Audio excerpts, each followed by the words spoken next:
Hello friends, how are you. आज का बहुत ही इम्पोर्टेंट क्वेश्चन है। शिवी ने पूछा है ये क्वेश्चन। शिवी सोलफुल हार्ट इनका क्वेश्चन था। तो ये जो है ये क्वेश्चन बहुत इम्पोर्टेंट है। तो सब लोगों को, जैसे कि मैं हमेशा बोलती हूँ कि आखिरी तक के वीडियो सुनना बहुत ज़रूरी है। मेरे जितने भी वीडियोस हैं वो आखिरी तक के सुनोगे तो ही आपको बहुत ही यूज़फुल होंगे। मतलब आखिरी तक के नहीं सुनोगे तो कम यूज़फुल होंगे, और ज़्यादा यूज़फुल के लिए ज़्यादा हेल्पफुल रहेंगे आपको ही। ठीक है। तो आज का क्वेश्चन है उनका कि डीएम और मेरे शादी में अर्चन आ रही है। हम दोनों एक दूसरे से बहुत प्यार करते हैं, but we are love each other. But marriage is not possible for us. What should I do. तो ऐसे तो बहुत सारे लोगों की प्रॉब्लम हो सकती है जो बहुत ही एक दूसरे से बहुत प्यार करते हैं, बट शादी नहीं हो सकती है। कोई भी कारण हो सकता है उसका। तो दोनों अनमैरिड है, फिर भी प्रॉब्लम्स तो आनी ही आनी है। तभी तो आप इनर वर्क करोगे। विदाउट कोई प्रॉब्लम्स के ट्विन फ्लेम जर्नी में एंट्री तो हो ही नहीं सकती। अगर हाँ पहले से मैरिड ट्विन है, एक दूसरे से ट्विन्स जो है, दोनों भी ट्विन्स ऑलरेडी मैरिड है ईच अदर से, दोनों भी। ऐसे भी मैंने बहुत सारे केसेस देखे हैं जिनकी शादी ना हो चुकी है ऑलरेडी, लेकिन बाद में सेपरेशन होना पड़ रहा है, और सेपरेशन में जाने के बाद में पता चलता है कि हम ट्विन फ्लेम जर्नी में हैं। ऐसा भी होता है। बट शादी के पहले ही अगर पता चल गया है, सेपरेशन मोड में आ गए और शादी के पहले पता चल गया, और हम स्पिरिचुअल अवेकनिंग हो गई और हम ट्विन फ्लेम्स हैं, हम ट्विन फ्लेम जर्नी में है, ये पता चल रहा है, तो ये और भी बहुत अच्छी बात है। क्योंकि आपने अभी से इनर वर्क कर दिया अपना, और अच्छी से जो अपना यूनिवर्स का पर्पस है वो पूरा कर रहे हो, तो फिर तो बहुत ही अच्छी बात है। और फिर सेपरेशन होने से पहले ही फिर से कभी सेपरेशन ना हो, इसकी भी आप लोग ध्यान रखोगे। तो दोनों भी अनमैरिड है। सपोज दोनों भी ट्विन्स अनमैरिड है, एक दूसरे से शादी करना चाहते हैं, बट कुछ कारणों की वजह से, वो कारण कुछ भी हो सकते हैं, स्पेशली वो कारण होते हैं कार्मिक्स, जो कि डीएम के पेरेंट्स एंड उनकी फैमिली मेम्बर्स एंड रिलेटिव्स, या फिर डीएफ की भी फैमिली एंड रिलेटिव्स, ये सारी चीज़ें।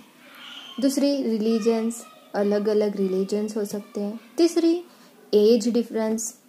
चौथी, मटेरियल लाइफ में जैसे बहुत सारे फाइनेंशियल प्रॉब्लम्स हो सकते हैं, और बहुत कुछ हो सकता है। जैसे ये मेन चीज़ें मैंने बताया। ठीक है। तो अब इन सारी चीज़ों को हमें एक एक करके सॉल्व करना।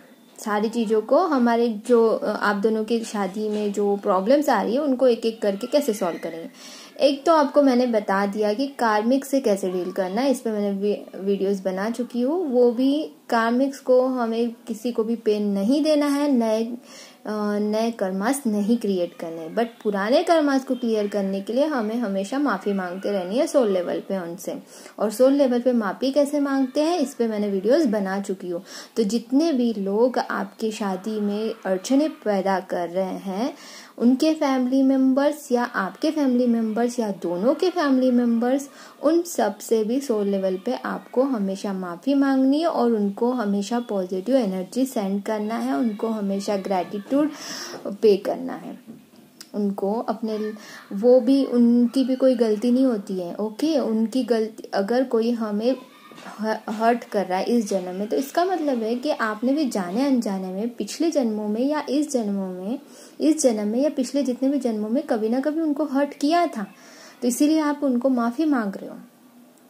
वो अगर आज आपको कोई तकलीफ दे रहे हैं, आप दोनों की शादी में कोई अड़चने आ रही है, तो वो हमारे कर्मास है। मतलब हम खुद के कर्मास होते हैं, आपके खुद के कर्मास होते हैं। तो इसीलिए सबसे पहले तो माफ़ी मांगना और माफ़ी देना सीखिए। हर किसी को आप माफ़ करना सीखिए कि उन्होंने हमारी शादी को अड़चने क्रिएट किए हैं। उनको पहले माफ़ कीजिए, खुद से भी उनसे माफ़ी मांगिए सोल लेवल पे। हो सके तो सामने भी बोल सकते हो, ऐसा कुछ नहीं, लेकिन सोल जो होती है ना, सोल जल्दी माफ़ कर देती है।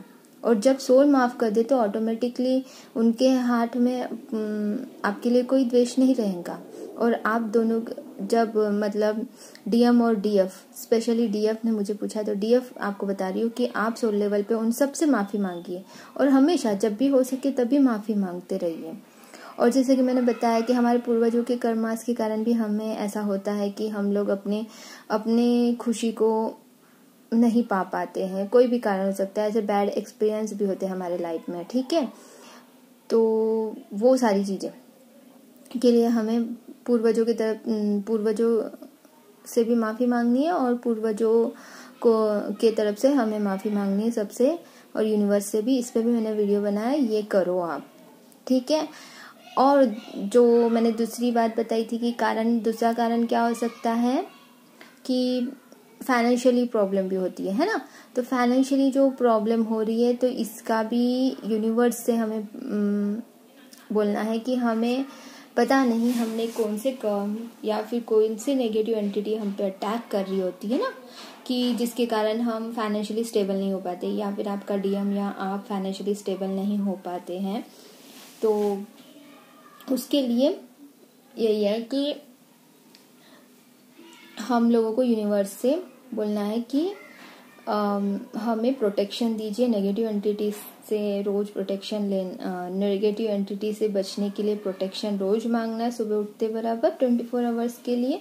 ये तो आपको पता ही होगा कैसे मांगते, मैंने एक वीडियो में भी बताया था, हाँ बताया था कैसे प्रोटेक्शन लेते हैं। तो प्रोटेक्शन लेना है हर रोज यूनिवर्स से, या फिर आपके फेवरेट गॉड, सब भगवान एक ही होते हैं, अल्लाह, भगवान, यीशु क्रिस्ट, ये सब एक ही है एक्चुअल में। यूनिवर्स हम उनको बोले या फिर डिवाइन बोले, कोई भी नाम से बोले, सब एक है। ओके, इतना आप समझ जाइए पहले तो। और रिलीजन्स का अगर प्रॉब्लम है जिस वजह से आपकी शादी नहीं हो रही है, हाँ, और ये पूरी फाइनेंशियली का तो पूरा कंप्लीट कर दूँ।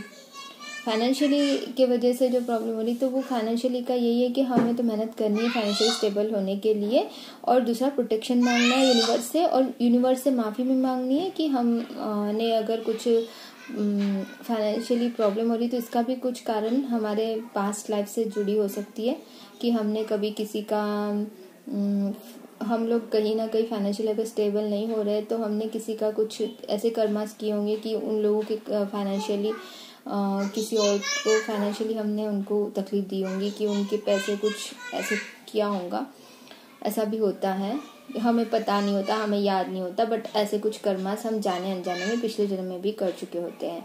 अब ट्विंस है तो ट्विंस के अवेकनिंग होने तक के तो ऐसे कुछ ना कुछ कर्मास तो हमने किए होंगे जाने अनजाने में, जो पिछले जन्म में भी हम लोगों ने अगर किए तो वो पास्ट लाइफ के इस लाइफ तक के हम पे पीछा करती है। इसीलिए फाइनेंशियली स्टेबिलिटी नहीं आती है इजीली, और दूसरी नेगेटिव एंटिटी नहीं चाहती है कि आप फाइनेंशियली स्टेबल हो और आप कुछ करो अपने लाइफ में, क्योंकि आप फाइनेंशियली स्टेबल होंगे तो और लोगों की मदद करोगे, है ना। तो इसीलिए नेगेटिव एंटिटी कहीं ना कहीं से एंटर करते रहती है, कहीं ना कहीं कुछ ना कुछ करते ही रहती है, तो फाइनेंशियली स्टेबिलिटी नहीं आ पाती है।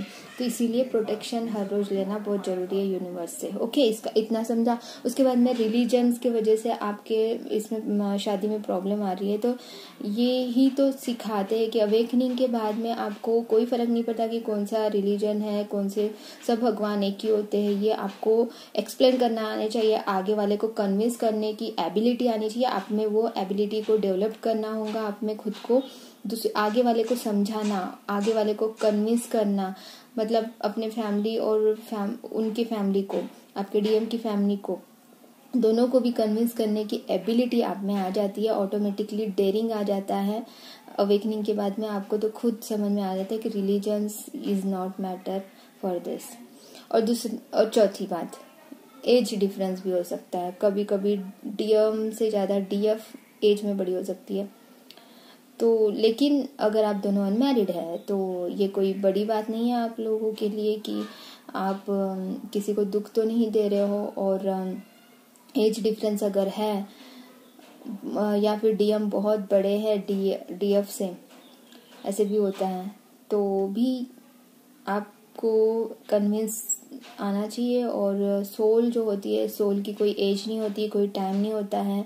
आप दोनों का कनेक्शन जो है सोल कनेक्शन है, तो age is not matter about that. और आपको खुद को इनर वर्क करके अपने डीएम की भी अपने डीएम की भी अवेकनिंग करवानी है। जब डीएम भी अवेकन हो जाएगा तो दोनों मिलकर ही आप लोगों की शादी हो सकती है। दोनों मिलकर ही मतलब अवेकन होंगे, तभी आप दोनों शादी करोगे। फिर इस अर्थ पे दोनों को मिलके यूनिवर्स का पर्पस पूरा करना है। और जब तक कि आप सिर्फ यूनिवर्स के लिए पूरी तरह सरेंडर नहीं हो जाते, सिर्फ डीएम के लिए ना सोचते हुए कि डीएम तो आना ही है, हमें तो मोक्ष का, ये जो जर्नी है मोक्ष की जर्नी है, और मोक्ष की जर्नी के लिए हमें यूनिवर्स पे सरेंडर होना है पूरा, कि आप जिस फ्लो में लेके जा रहे हो गॉड, मैं उस फ्लो पे चलने के लिए तैयार हूँ। डीएम आए या न आए उससे कोई फर्क नहीं पड़ता, जब तक कि ऐसी सिचुएशन आप में ना आए। शुवी जो भी है आपका नाम, शुवी, आप में जब ये बात आपके अंदर से नहीं आती कि हम पूरी तरह से अब मुझे कोई फर्क नहीं पड़ता कि मेरा डीएम आया नहीं आया, मुझे तो सिर्फ अपने यूनिवर्स के राह पे चलना है, यूनिवर्स जिस राह पे मुझे लेके जा रहे हैं उस राह पे चलना है। तो तब तक कि आपको ऐसा कुछ भी रियूनियन का साइन नहीं मिलने वाले। ठीक है, सब लोगों के लिए बता रही हूँ, सिर्फ अकेले के लिए नहीं बता रही हूँ, सबको बता रही हूँ कि जिनकी भी सिचुएशन ऐसी है वो सब लोगों को पता होना चाहिए कि हमें रियूनियन तभी मिलेगा जब हम पूरी तरह से अपने डीएम के बिना रह सकेंगे।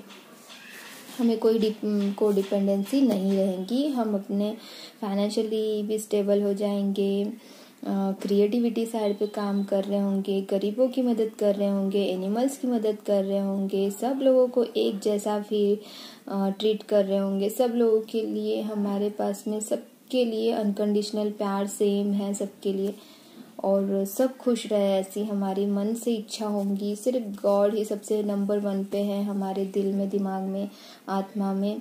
गॉड है, परमात्मा है, यूनिवर्स है, और उसके बाद हम खुद के ऊपर में बहुत ज़्यादा ध्यान दे रहे हैं, और उसके बाद ट्विन का नंबर आता है, और उसके बाद सब लोगों के लिए भी सेम कंडीशन है, हमें सेम फीलिंग्स है, सेम मतलब अनकंडीशनली लव सेंड कर रहे। सब इंसान है, सब पशु पक्षी जो भी भगवान ने बनाया है, हर भगवान ही है वो। ऐसा जब फील होता है हमें कि ये हर इंसान जो है वो भगवान ही है जो उस रूप में है। हर इंसान में हम ऐसा देखने लगते हैं, तब हमारे डीएम को अवेकन करते हैं, और फिर वो सारी प्रॉब्लम्स जो भी आपकी शादी में प्रॉब्लम क्रिएट हुई थी वो ऑटोमेटिकली क्लियर होने लगती है। और आप माफ़ी मांग रहे होते हो तो उनको पॉजिटिव एनर्जी सेंड कर रहे होते हो, तो ये होना ही है, आपका रियूनियन होना ही है, आपकी शादी फिजिकल प्लेन पे भी होनी है। ठीक है, उसके बाद में 1 सेकंड रुक जाइए, 1 सेकंड, तब तक के आप ना कमेंट कीजिए, 1 सेकंड रुक जाइए।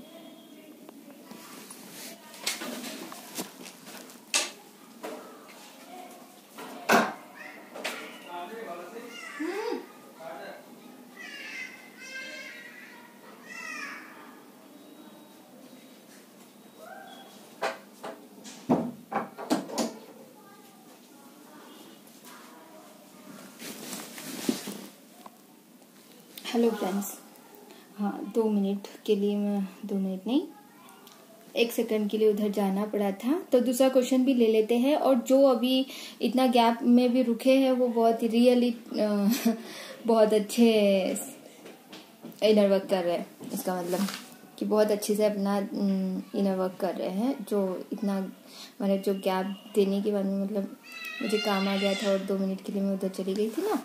2 मिनट तो नहीं हुए थे, 1-2 सेकंड हुए होंगे, जितने भी सेकंड्स हुए होंगे। ओके मैम, हाँ कैसा, नेक्स्ट क्वेश्चन।